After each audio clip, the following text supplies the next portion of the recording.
troubles in Palm Beach. Thank you so much. Let's get more now on all of this with Democratic Congressman John Garamendi of California. Sir, thank you so much for being with us at this sort of holiday long weekend. We do appreciate it. And you're watching this drama, these arguments in the Trump transition team over who should be Secretary of State. There's Rudy Giuliani, there's Mitt Romney, there's also other possibilities here, including David Petraeus, who of course served in the Obama administration. Not that you do get to pick, sir, but no, which of these would give you more comfort?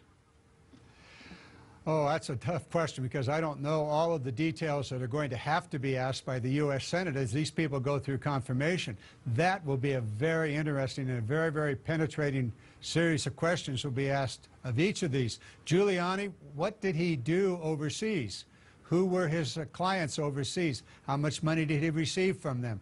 And so forth, all the way through all of those people. And Romney, as you've said so clearly, he has a very interesting interpersonal relationship with the president-elect. So I'm not going to guess one or the other, but I'm going to say it has to be somebody that understands the extraordinarily difficult position that the president-elect has put the United States in. Big questions all around the world as to what is the United States foreign policy under the Trump presidency. We don't know. They don't know. Whoever Secretary of State is going to be will have to be out there telling the world where we're going and why they should not be worrying. What about General Petraeus as Secretary of State? He's obviously someone who's pretty popular with Democrats and Republicans. He's been confirmed before, not, of course, since he stepped down in a disgrace as CIA director over how he handled classified information. But I think with his popularity, I certainly wonder whether you think he'd be a good choice. Well, I really don't know. I have to measure it up against the question that I just put forward is, can this individual successfully tell the rest of the world what the administration's policies are, as, for example, NATO. We've heard some really disturbing remarks coming out of the president-elect's campaign about the role of NATO and about the role of nuclear weapons for Japan or Korea. These are extraordinarily difficult and important questions. The Secretary of State is going to have to be on the front line. Could Petraeus do it? Probably he could. But he also comes at this with a military record and the CIA and the troubles he had there. So I guess the answer really is there's no perfect person, but there has to be a very competent person. I want to ask you about what we learned yesterday about a service member.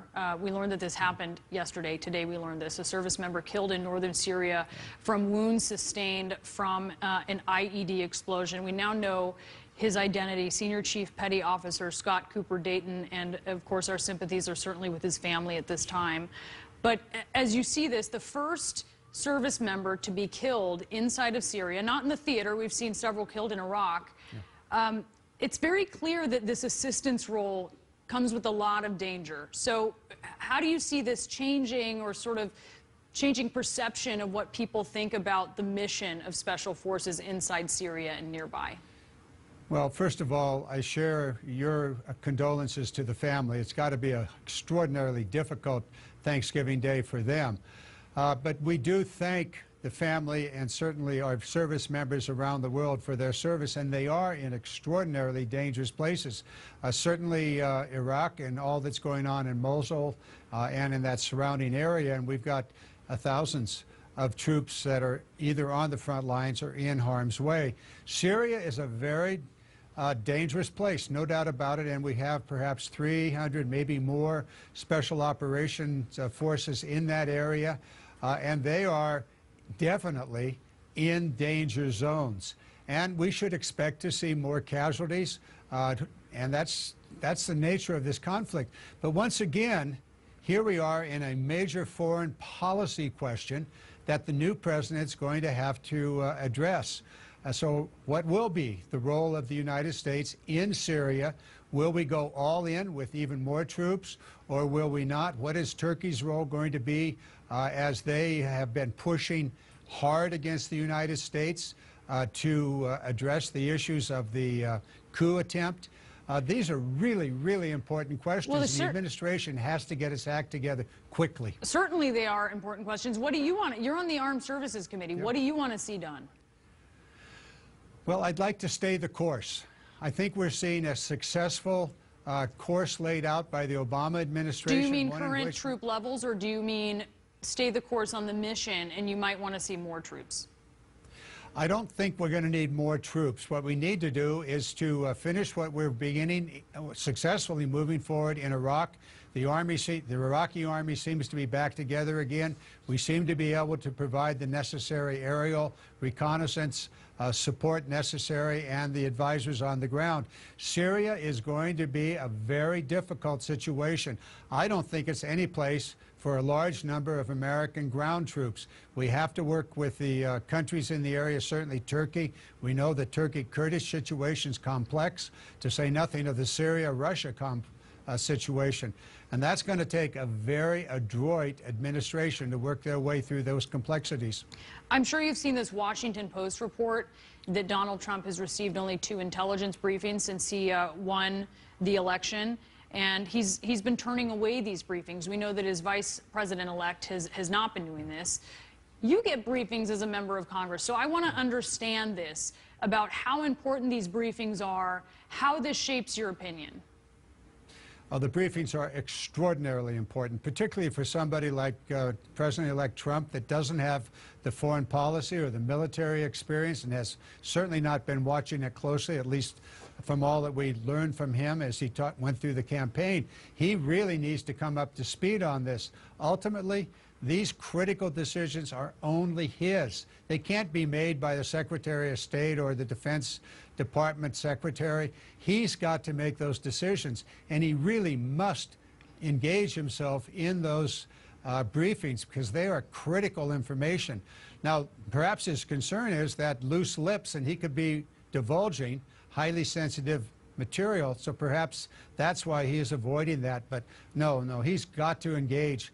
Otherwise, he will go into office with a high level of ignorance in an extraordinarily difficult period of time. And we know that some of these nations may be trying to test an administration early, as they so often do. All right, I have many more questions for you, Congressman Garamendi. Sure. Stick around with me. We'll be right back Sure. to discuss even more, perhaps a recount in the presidential election, even though we're talking about the president-elect.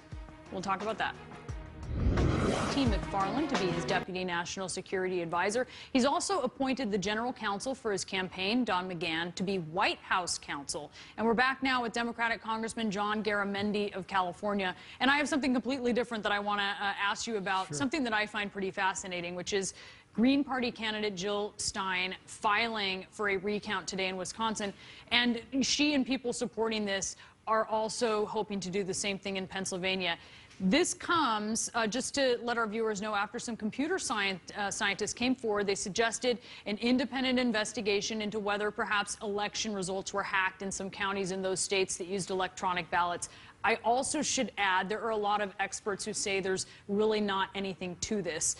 With that in mind, do you support a recount in these states?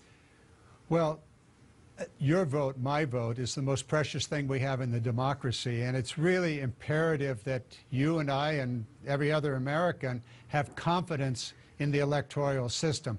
Obviously, issues have been raised, whether they're correct or not. Certainly, I don't know, but they should be explored. They should be put out of the questions should be put out of the way as quickly as possible. With the recount, you think? Well, you can start with that, but the recount simply means that there's going to be a look at the veracity of the election in this case, Wisconsin. I suspect that she'll also file in Michigan and in Pennsylvania. I mean, looking at some, 10,000 vote difference in Michigan, it's easy enough to imagine that one or another ways that could change quickly. And so, but we need to have confidence, and a quick look at it. A recount doesn't mean you go through each and every ballot. Usually it starts with just a statistical analysis of what is there, questions that might get out of the way. But the really important thing is that we end this election process and every other election with confidence that every vote was counted correctly. And there's only one way to do that. Recounts are not unusual. In fact, they're very usual.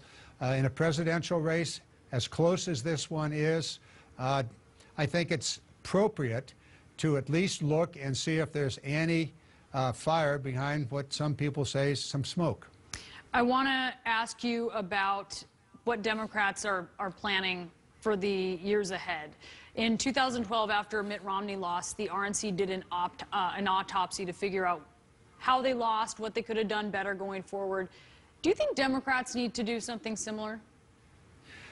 Well, we do know where some of the problems are. We do know that our presidential candidate received 2 million votes more than the president-elect. So there is an issue with the way in which we select a president. The Electoral College is an issue that needs to be looked at across this nation. And frankly, I think it has to change. Secondly, we know that redistricting is a major problem for those of us in Congress. There is gerrymandering to a fare thee well in states controlled by the Republicans that have guaranteed somewhere around 220 safe Republican seats. And I don't know that there's any way for us to break through that firewall that they've put up to protect those seats using gerrymandering as a way of doing that. So that's another question that needs to be addressed. But can we establish commissions around the nation that establish fair, competitive congressional seats? You say the Electoral College needs to change. Yep. Are you... I mean, if you're on the other side of this equation, I think there are a lot of Democrats who then would say something different. But are you worried about destabilizing the system that has been in place for years and years? Yeah, years and years, and proving several times it doesn't work well. We usually say that your vote's worth as much as my vote, but that's not the case with the Electoral College. Well, some say it's so that different states, so that all states sort of have a say, and that there's some of this representation, and it's not just the popular vote. Have you heard of the U.S. Senate? You talk about having... I would take your point if they did much, Congressman, but they don't. Well, no, that's another question. But I represent more people than there are in North Dakota. And I'm one of 53 in California. But hey, one vote's as good as the next vote, but not in the Electoral College system. I really think we ought to have a national popular vote system put in place where go out and get your votes all around the country, not just focus on a handful of states, but go to every American and say, hey, you're important. I need your vote. I want your vote. I deserve your vote. That's not the way it is today. And so it really is an antiquated system set up when it took perhaps a month to travel from some of the western states or some of the states to get to Philadelphia, or to Washington, D.C., as the case might have been back in the 1800s or even the 1700s. So it's time for us to become modern. A national popular vote can be done without changing the Constitution. Simply how the states choose to apportion their electoral votes. Keep the Electoral College in place, but instead apportion the votes based upon the national popular vote. That would do it without changing the Electoral College. And frankly, that process is in place today. All right, Congressman John Garamendi, we certainly appreciate you being with us today. Have a wonderful holiday weekend. Thank you very much, and you too. Just ahead, inside Donald Trump's Florida estate, what was his original plan for Mar-a-Lago? Plus, fueling the fight against ISIS, we are with the U.S. Air Force for a CNN